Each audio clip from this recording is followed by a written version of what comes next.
Hey there, everyone. Welcome to another episode of Game On. I'm Jeff Taylor. That's Jack Taylor. And Jack, as always, you lead us off. Tell everybody what they can do to help us out. Yeah, of course. Anywhere you get your podcasts, anywhere you listen to them, watch them, Apple Podcasts, Spotify, YouTube, all of that. And then, of course, on our website, bayhacklesports.com. That's where you can catch our games of the week. That's where you can catch all of our coverage throughout the week as well, from high school to college to NFL to Keep Prowling. Yeah, anywhere. Yeah, the Keep Prowling podcast. Yep. So anywhere you go, just make sure to like, comment, subscribe, give a follow, social media, anywhere you see Bay Hackle Sports. So, we are winding down. Yeah. The high school football season. Hard to believe. We're 3 weekends away from the state championship. Yeah, and that's including this coming weekend. Right, including this week. So, you take a look back at last week. I don't know. There were a few shockers. Oh yeah. I think for me, what I took away from last Friday night was Huff continuing to do what they do. Yeah. And now they're going to go up to Grimsley. Yeah. To face the number one seed, but Weddington also, doing what they do. The interesting part about Weddington is a couple times I've watched them in the playoffs, I've watched other teams give them the opportunity to do what they do quick. I mean, who'd they play this week? They had Northern Guilford. Yeah, and twice, the Baffling. opening two series, 4th and 1 inside your own 30, and you go for it against that front seven, which may be the best front seven in the state, and they get stopped both times. I mean, at that point, you might as well just say, hey, we're done. I just don't know what the thought process was in something like that. You can't give Weddington any chances. The margin for error is so small. I get it if you're on the other side of the 50. Even then, honestly, I don't, because you got a Notre Dame commit. You've got, I know. You got they've got, like you said, the best, if not the best front seven in the entire state. Right. And they rotate guys. They play 5, 6, 7, guys in the defensive line. Right. And half the time they don't even blitz more than their defensive line. They don't need to. Right. And so that's where it's just watch your film. I mean, I'm not mad about it, because for a team in our area to continue to move on, absolutely. And it wasn't, it wasn't a game that was a trap game per se. But, kudos to North Lincoln for what they were able to do, but watch your film on that. Yeah, but I mean not North Lincoln, I push back a little bit. Yeah, but I push back. Even if you're on the other side of the 50 and at that point you got nothing to lose. At this point, yeah. Right, you got nothing to lose. Go for it. But inside your own 30, I'm what are we doing? No. And like I said, of course, both times, Weddington just made them pay. So there's not a whole lot of rationale for that inside of it. I think the biggest thing that kind of stood up for me for last week is that same, it's the analyzation of how football is weighed across the state, because there is one side of the coin where you see Mallard Creek going to Watauga, you see some of these teams taking on these teams in the other parts of the state where they're ranked higher than them, right? And then you see West Charlotte shutting out the number one team in 3A. I mean, not even close. Not a point. I mean, they blew them on out. the road. On the road. And so that's where you get the question of what was the strength of schedule and RPI? How could it have even equated to where they're ranked above Hickory? Yeah, to where they're ranked above South Point? Yeah, I don't know. Two teams, Hickory being I still will continue to question how the reigning state champion, undefeated reigning state champion, cannot be your number one team in your division. That makes no sense to me. Talking Weddington? No, talking Hickory. Well, and Weddington too. And Weddington as well. But obviously, we've seen with Hickory. Hickory's tough. I mean, come on. I mean, they are. And you saw that, a team like Crest ranked down to 11. And that game was back and forth the entire time. When I went out to that game, it was, both sides were packed. And Crest went in. They scored 19 straight on Hickory. Right. Which was crazy. I mean, you could hear a pin drop. To score 19 straight on the reigning state champion and a team like that Joe Glass puts together was ridiculous. Now, Brady Stover, electric on offense for Hickory. They ended up, it was a 63-45 game, right, in high school football, which That's is crazy. But then you go the other side of the coin, where again, JM this time bringing Dudley to town. You figure they're going to have the leg up on them, after losing last year in a role that was reversed, where they were the 4 and the 5 seed, and they had to go to Dudley. But again, Dudley scoring 20 straight points in the fourth quarter. Yep. J.M. Robinson was up 7-0 going into the fourth quarter. And then Dudley turns it around, scores 20 points straight, knocking, again, undefeated J.M. Robinson, who looked like they could do no wrong all season. Sure. So it's how do you weigh the teams, in the Greensboro area, in the Triangle, compared to the teams in Charlotte, then compared to the teams in the mountain regions, or out toward the coast. Exactly. Yeah. So it's we say a lot, I think that it's starting to even out a little bit, but then you still get your teams, like Charlotte Catholic, they held their own with Grimsley for Sure. a little bit, but obviously not, Grimsley is Grimsley. Right. So they were able to run away with it. But then you look at the reclassification. Joel Bryan over at a high school OT does a great job over there. He was looking at it. You look at the rankings for the matchups of the teams that are left and what it would be reclassified. Right. So in the 4A, Huff is going to be 8A, Roseville, Hoggard, all in the 8A, Grimsley, Cleveland, Weddington, East Forsyth, all in 7A. Cardinal Gibbons still alive in the 4A. They're going to be in 6A. So you have 3 different classifications in 4A. 4A, wow. You look down to 3A. West Charlotte's going to be in the 8A in their reclassification. They go from 3A to 8A. How's that happen? Off of the population Population at the school? And it's, Wow.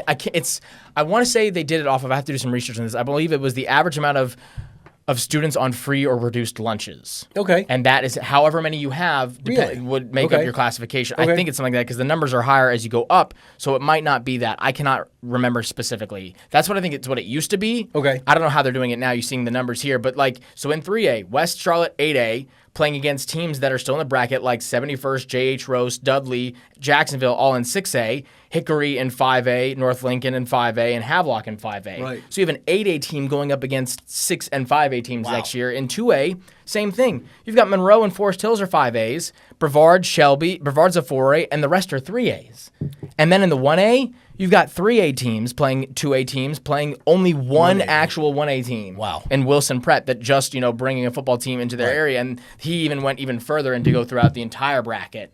So I think that's where you look at it's like, how are we even, what's the scale What's the here scale? To see these matchups? Because you get games like these. And so we'll interesting to see how the brackets will turn around next year, how the conferences will go next year. It's going to be interesting. When you get a team like, West Charlotte, I'm assuming Providence will be an 8A. Yeah, I mean, AK. More than likely an You got 8A. those. Ballantyne Ridge could probably go That's to an what I'm 8A. wondering. Yeah, I know. Or I a mean, think about Palisades. that. And their first years in the, first couple years in the program. So it's interesting. But taking a look at this week, so our game of the week. Yep, our game of the week is going to be, Weddington and who? Sorry. East Forsyth. Thank you. Yeah. Had brain freeze there for a minute. Yeah. So 2 versus 3. I mean, at one point, do the walk in the parks that Weddington has had so far hurt them? Because it's different than what last year I they mean, went. It was you last know. year was Providence. It was Charlotte Catholic. Right. It was Butler. It was Right. Independence. Right. Facing you didn't leave the area. I think You they didn't maybe had one game out of the area. Yeah. I cannot remember, but I know they started with Providence. I believe Catholic was second round. I know, and then Indy was the regional final. So there was one game in between there where I think it was a team out of the area. But Right. regardless. It is a question because East. I mean, now don't get me. East Forsyth's not a team to take for granted. Northern Guilford, they did the job to get to where they needed to be. Yeah. Outside of that, you're taking on Sun Valley was a good test, and A.L. Brown, is a good starter, kind of like Providence. It is a question of it. Our area, we were hoping when Mooresville could, they hadn't been to the third round since 2011. Wow. Mooresville had not been to the third round. That's shocking. With the history of that would think, program, yeah.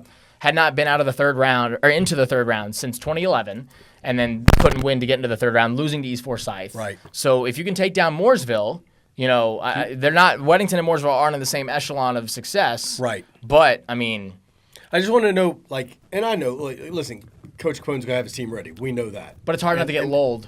I know, yeah, and then what if you get punched in the mouth right off the start?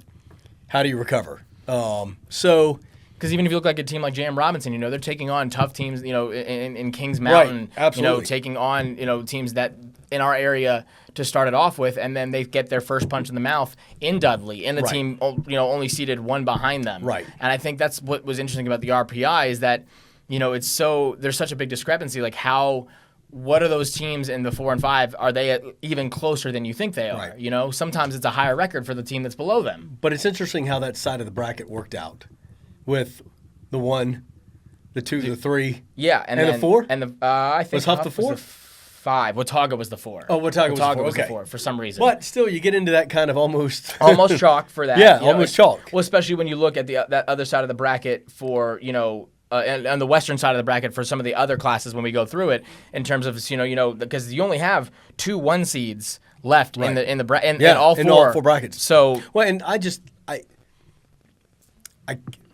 can't wait to see what Huff does. Yeah. Going to Grimsley.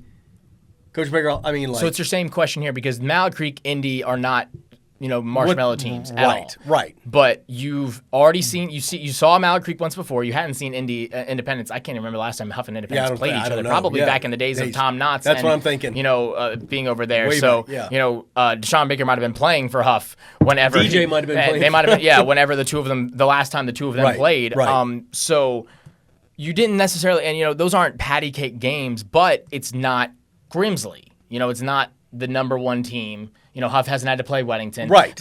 For Huff to make it to the state championship, they're going to have to go through the gauntlet now of playing, they would have, if Huff were to make it to the state championship, you would say they probably had the most difficult playoff route. I would agree. Of any team in the state to go from South Iredell to Independence to Mallard Creek, then to Grimsley, and then to Weddington to get to the state championship. Right. If you take down the number one and number two, which if anybody has the ability to do so, this is not the same Huff from last year.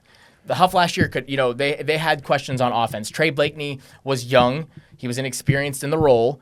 And their defense was stout, but not the way they are now. Right. Their defense is a different beast now. Even holding teams, they're still only holding teams. They're holding teams to less than 10, 15 points in a game. And that's ridiculous. So I think Grimsley's going to be in for a rude awakening. The thing is they're going to have to, Grimsley is, like you said last week, we talked to Jalen Gilkey, their pass defense is their strength for Grimsley's defense. Right. Huff's running ability isn't necessarily a weakness per se, because I don't think they have a weakness anywhere on the team.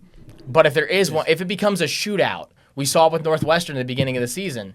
If it becomes, they haven't been in a shootout since week one. So if it becomes a shootout, there's the question of do you have the weapons to get it done through the air if you can't get it done through the run? Right. But so then you go to the 3A. We talked about it. West Charlotte knocking down Irwin. It's insane. When we saw that score, we double checked it 2 or 3 times. Because Max Preps, if you ever know, Max Preps has had some in the past weeks where the scores has been flipped. Last week we thought Crest was losing, until we looked and said no, Crest is beating them by that score. Right. So that Max Preps didn't do a great job, and not that we didn't believe in West Charlotte's ability, because it was just a shocker that it was just knowing because I've seen them in some ugly ball games. They're really hitting their stride. I mean, that's an understatement. In the postseason, they have just, and you could say, okay, it was at home, West Rowan, and then on the road with Hunter Huss, and you go, okay, well, maybe they're just taking down some teams in our area. Right. But this is your, scoring from the very beginning, both times. First play of their offense. Right. Both of the first 2 weeks, and then just running over those teams. Right. And so then now doing so with the number one team in the state, or in that area, and again, you could question about RPI, what have you. So they're going to now, though, this is their biggest test in taking on Dudley. They have to go on the road again. If J.M. Robinson would have won, they would have still had to go on the road. Right. But you didn't have to travel. Right. So now they're going to have to go up to Greensboro to take on Dudley, and that's the question of, we saw how Dudley it was very low scoring in that affair. Right. Up until the very end.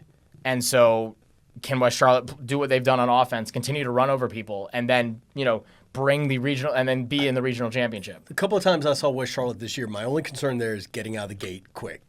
Like you said, which it turned around. Right.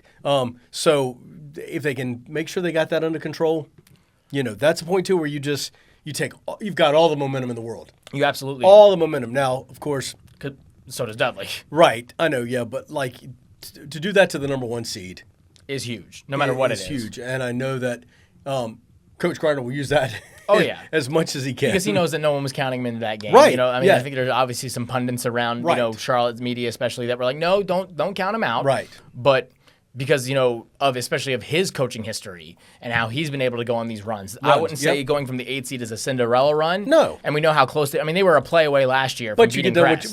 But you get done what you need to get done. Yeah. And there you are. They were a play away last year from beating Crest and moving on. Yep. But so then you handle business, and then of course you could say, I wouldn't say they have a harder path to the state championship than Huff, but then if you have to take Dudley and then say Hickory the next week. Right. So Hickory, they'll host North Lincoln. Like I said, you saw both of those. I went to both of those teams last week. Hickory was hosting Crest, huge game, and then North Lincoln was hosting Ashbrook, another big game, 10-15. North Lincoln.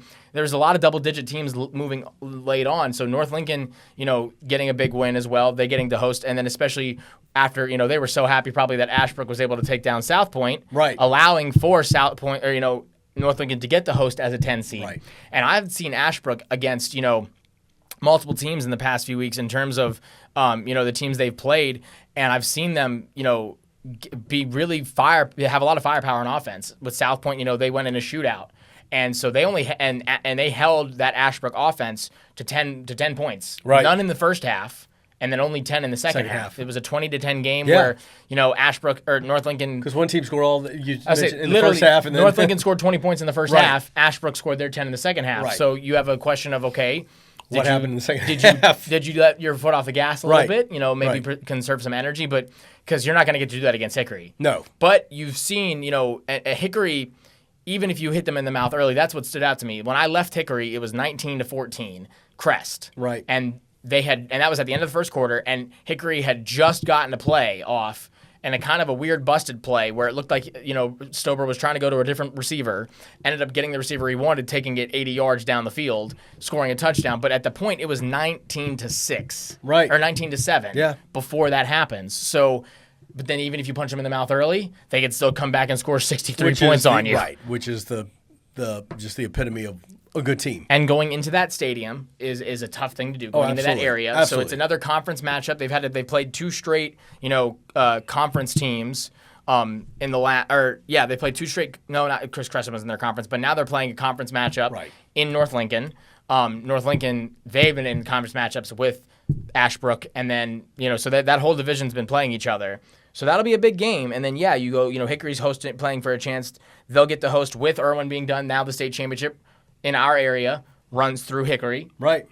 And because, it does either way, because with South Point being knocked out and Irwin being knocked out, Hickory is the highest remaining seed in the bracket for the western side. Yeah, unless North Lincoln and West Charlotte both pull the upsets. If they do, which would be ridiculous. And then West Charlotte would get the host. Then you go down to the 2A. 2A, which...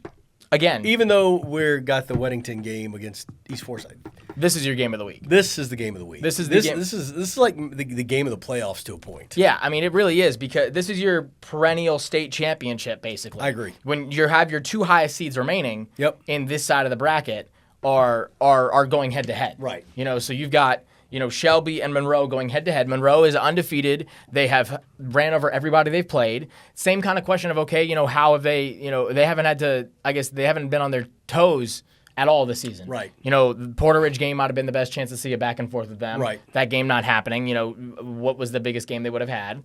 But Shelby, CSD's not a patty cake team. Shelby's had some, against Maiden, against CSD. They've had some big games as well. So, but Monroe hasn't gone to a stadium like Shelby. Right. No, we didn't get to see it last year. Monroe with the early exit. Right. So this was the game we were looking for last year, just like we were looking for Hickory Crest this year. We were looking for that. We didn't get to see it last year.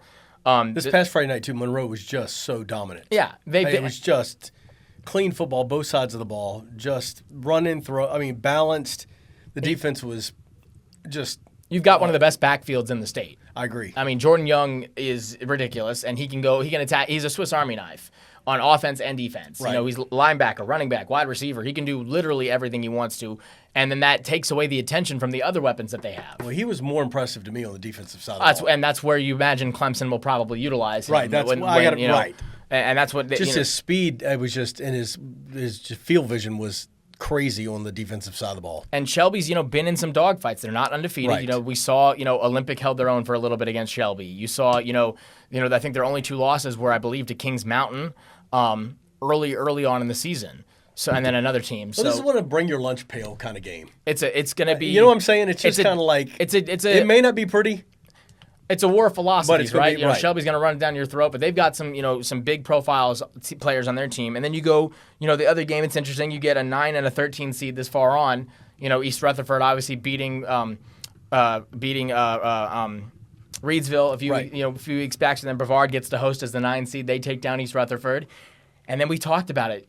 Forest Hills. What Forest Hills was going to come to that game against Salisbury, and you got the Forest Hills that has been playing. When they can, the Forest Hills that made it to taking on Shelby in the quarterfinals last year. Right. That was, they went to Shelby, lost against Shelby, but had it, we're going farther there. Right. So now Forest Hills looking to see if they can pull off another upset against Brevard. Listen, I sat down with Jarrell Boulder, their kid who is going to NC State, play wide receiver and stuff. And when I sat down to talk with him, hopefully he's going to be playing the Shrine Bowl, but you don't know if he's playing for the state championship. He'd probably rather not be, like you said. He would rather not be, but he just basically said that their philosophy is we're just going to go out and play ball. Yeah. We're going to do the fundamentals. We're going to try not to make mistakes. We're going to, try to play balanced football and see where it takes us. And, that's all from coaching. So kudos to them to do what they've done. I mean, Jamie Deasy has that program, firing on all cylinders. And like you said, when they're hot on offense, I've seen their quarterback push the ball downfield in unnecessary ways and creating some turnovers. But, of course, their defense is able to turn right back around and get some takeaways. Right. So, it depends, again, on what Forest Hills comes out. But I think there's a very real chance you see either a rematch of last year's, Elite Eight round with Shelby and Forest Hills. Or, you see Monroe. There's a very real – this would be Monroe's first loss of the season. We saw J.M. Robinson lose their first game of the season last week. Right.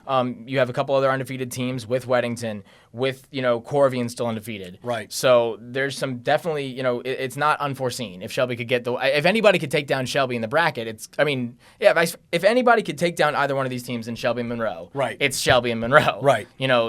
I can't find anybody else that could defeat one of these teams. Then you go down finally to 1A. Only one more team in our area remaining. That's Corvian Community. Yep. Again, undefeated. They have gone and done everything they needed to, and they've taken down some big names, and they've gone on the playoffs. This is their first road trip. That's your biggest question. Right. Last week was how do you do on the road, taking on a 4 seed against Eastern Randolph. And answered the question. And so we've seen now we have 3 5 seeds, sticking around in the playoffs in our area. So can Corvian now, but they have to take down Mount Airy, one of 2 remaining 1A teams or top seeded teams. There's only 2 remaining number 1 seeds in Mount Airy and Grimsley. And 2 of teams in our area are taking up. And it's you have 2 5 versus 1 matchups in the 4A and the 1A. At this point in the season, it's always more pressure on the 1. Absolutely. Let's just so especially Corvian's this year. Corvian, right, exactly. Last year, Weddington was number 1 seed. Right. So Hickory, I have to look. I don't think Hickory was the 1 seed last year. They might have been. I thought they were. I think they might have been. I have to go back and look at that. But Court, you got nothing to lose. You have nothing to lose. Just go play ball. You've done. You've done everything, and now you win on the road. Yeah. And anytime you win on the road that late in the playoffs, week 3 or whatever, it's a momentum boost. And so actually, I was looking at it. You have identical Western brackets in the 4A and the 1A. You have the 5 versus the 1, and then the 2 versus the 3. Same thing with the 1A. Mountain Heritage is taking on. I can't remember the team they're taking. I think it's Murphy. Is the 2 and the 3 in the 1A. I think you're correct. So it's 5A and 5 versus 1 versus 2 and 3 in both. So if Corvian were to win, they'll still have to go on the road next week. Yeah. They'll have. But you win 2 on the road, including the number 1 seed. It's same kind of thing. So they'll have a difficult bracket as well, but a chance to do so. And then you go to South Carolina. They're already reaching. I believe this is because they have one less. This is their semifinals. Yep, they're a week ahead. So they're in their semifinals. Northwestern undefeated, no questions there. Right. Hosting Gaffney. That's going to be huge. That's the 1 versus 2. That's going to be a big game going up against Gaffney. It's going to be a peach. Sorry, I had to say it. It will be, and it won't Gaffney be a peach. Folks, you know what I mean? No. It won't be a peach for either team. Northwestern has just had Huff was probably their biggest competition thus far. Yeah. They haven't had both teams are undefeated. Huff is undefeated in the state, quote unquote. They haven't lost to a North Carolinian team all season. Right. Northwestern hasn't lost to anybody, and then South Point getting the win against Daniel on the road. So again, they hadn't gone on the road all bracket until now. They're going on they went on the road last week. Yep. Now they're going to go up against Westside. We saw Westside a few, at the begining of the season, in the Turf King Classic, and then against Weddington, again there at the end, or towards the end of the season in the games of the week. So we've seen Westside twice. Huff ran all over Westside. Not Huff. Weddington ran all over Westside. Weddington ran over Westside, and then I believe it was Mallard Creek got the win against Westside you're right. at the beginning of the season. Yep. So we've seen, but they're the 1 seed, so it'll be interesting to see if, they can get to it. Now, obviously, they're in different brackets, so they wouldn't take on each other next week in Northwestern and South Point. Northwestern They'd being in the fight. They wouldn't meet at all. Right. They wouldn't meet at all. Okay. They're in different classifications. Oh, got it. Oh, got it. Northwestern would host. I believe it was. I think Irmo is the number 3. Got it. They would host. If Irmo wins that game, it would be Northwestern Irmo, which would be a huge game in the state championship. Same with South Point. I believe would host. I can't remember who it is. I think it's Greer. I want to say. Okay. Someone like those teams, but some big games in that area. Yeah, absolutely. South Carolina. Listen, we talk about rich history and you see, I didn't know this, but and I was just on a conference call or whatever, but I don't know his name and I wish I knew, but Lenore Seller's brother is going to be. He's playing in the Shrine Bowl for South Carolina. Well, you saw Lenora Sellers 2 years ago in the Shrine Bowl. That's right. Playing in the Shrine. Yeah. I mean, you had, and now you see what he's doing in South Carolina. I mean, he's ridiculous, and his brother. We don't know if he's the same caliber, but because it's if he is, Lenore's is different. But you're going to see, I mean, that's what the Shrine Bowl is. You're going to see if they're not in the state championships. That's what is good about South Carolina. Those seasons will be done by then. Right. Unfortunately, with North Carolina pushing back, the playoffs as they had same to, day. It'll be on the same day. So that's you might the 2A and 4A, right? It'll be the same day as the 2. But even then, for the 3A and the 1A, kids may not want to play. If you're playing in the state championship the Friday night before, do you really want to play? Like, you might be tired, gassed, celebrating. Yeah. Do you really want to play in the? But hopefully they do. Which it's a great way to see teams for colleges and fans of colleges around the area. You're going to see. Last year there was like 5 or 6 or 7 South Carolina commits, and this year you interviewed what? 3 of them? We had 3 of them. I think got 3, and then two of them were going to. We had 2 from NC State. Yeah, they're all over the place. Chapel Hill. I mean, you're going to see local kids in that game, provided their teams aren't in the playoffs, right? In the state championship. So the Shrine Bowl, December 21st. Yep. Saturday, you can catch it on MeTV. Yep. BayHackleSports.com will live stream it. Yep. 12:30 pregame, 1 o'clock kickoff. Of course, I'll be there. You will be hopefully at some state. I'll be at some state championships, either Raleigh, wherever they're at, Chapel Hill, and looking closer though this week. Like I said, we obviously have Weddington East Forsyth. Right. That's our Bayhackle Sports Game of the Week. We're going to try to see if we can get Huff Grimsley out there in Greensboro. Right. We know we're going to get. So where are you heading? I'm going to go, I think, out to Shelby Monroe. Got it. And then we said you were going to go to Hickory North. I'm going to Hickory. Yeah, 2. Like I said, we're guaranteed for at least 2 teams in right. our area in the regional finals, right. in both from 3A and 2A, because it's going to be one of those teams. And then we're working on getting South Point as well, going up against Westside, seeing if they can pull off that upset. Right. So we've got a good slate of games for this Friday night. So obviously the Blitz, 10:30. Yep. We are looking to get former Butler coach Brian Hales to join us to give us a little bit of commentary. He's been doing our Game of the Week, so hopefully doing a great job. Great job. Bring him in. And I met him. We sat down and talked before the beginning of the year, and he was like, "I want to do commentary. And I'm like, "I wanted to go, dude. You've been coaching for 20-some years on Friday nights. Doesn't your wife want you to just kind of chill?" Nope. He's like, "Nope. I want to do this," and he has done a great job when he's sat in for either. It's normally been for Reggie Walker. Yeah. So kudos to him and what he's done. So obviously, a lot of talent on the field, a lot of action on the field. But you know what's so cool about high school sports is when you get to take things off the field. There's something called the CMS Student Athlete Advisory Council, SAAC, and I got to talk to them. I've known about the organization for a couple of years now, and the interesting part was, and I didn't really know this until this year, was there's only one of these councils in the United States on the high school level. Really? And we're it. Really? Yep. Nobody. There's like 20 colleges that have it. Wow. But we're the only high school district in the states that have it. Interesting. And basically what they do is it's like 300 students. Wow. But the council that's involved, but the council itself is like less than maybe 10. And what they do is they plan 3 or 4 events during the year. But when I say they plan them, it is all student led. Wow. They find the venues, they write the programs, they get all the and one of the cool things they do at the end of the year, which Bayhackle Sports has been a part of, is their All-Star Gala at the end where they give out awards for every sport. It's really crazy. It is pretty crazy. So I had a chance to talk with them a little bit more about it, and here's that story. I just saw the flyer on Instagram and I was like, can I really add a few more clubs or something, or another club? For Zahara Mushingi, a senior at Audrey Kell, that flyer was for the Student Athlete Advisory Council for CMS. It didn't take long for her to join and realize what this could do for her. You don't just gain, getting to be in front of cool athletes or NFL players and whatever. You also gain a lot of professional development. Now that development is acquired by student-led events like the CMS All-Star Gala or the Athletes United Summit a few days ago, all put together from beginning to end by this council. So, we're talking to sponsors, we're really bringing in money, we're talking to venues, we're securing them, and essentially every single idea is majority student-led. Of course, we have input from our advisor. In charge of leading these students, who by the way come from schools all over the district, is Tamara Satterfield, who works for CMS and loves being a part of this group. At the end of the day, it's their ideas. It's them, coming together and saying, this is what we want to do. How can we as a district come together and they do an amazing job. And for all of us at Bayhackle Sports, it is a joy to be a part of this council's journey. Having that relationship with Bayhackle, it has helped to enhance, you guys cover all high school sports, so why are you guys not an integral part of what we do here at CMS? And the more you guys, I think the partnership is how we all grow together. We provide the athletes, you provide the media and the content, right? And I think we all move forward together. So if you know Tamara Satterfield, she's a part of she leads it all. Married to Chris Satterfield, who is the AD out at Butler. And you talk about Erica Turner and Steve Robinson, all those guys. What else would you expect from CMS Athletics? Yeah. It's stellar, and what those kids do, kudos to them. They had their leadership summit a couple weeks ago. They had a professional panel. I had a chance to talk to them.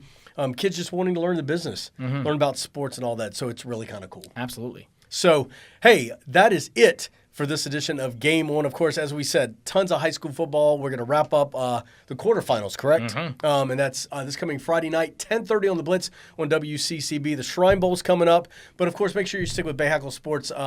Tuesday nights, Jack and I have been headed to the gyms. We've been doing some hardwood action, so we'll have that on Tuesdays. Once football gets done, we'll kind of make a shift and make sure we hit those winter sports. So, Jack, thanks for your time. Thank you. And, of course, thank you guys. Make sure, like he said at the beginning, wherever you listen or watch, make sure you subscribe, like, comment. We'd love to hear from you. Until then, enjoy the football this weekend. Enjoy the hardwoods, all the high school stuff, and we'll see you next week on Game On.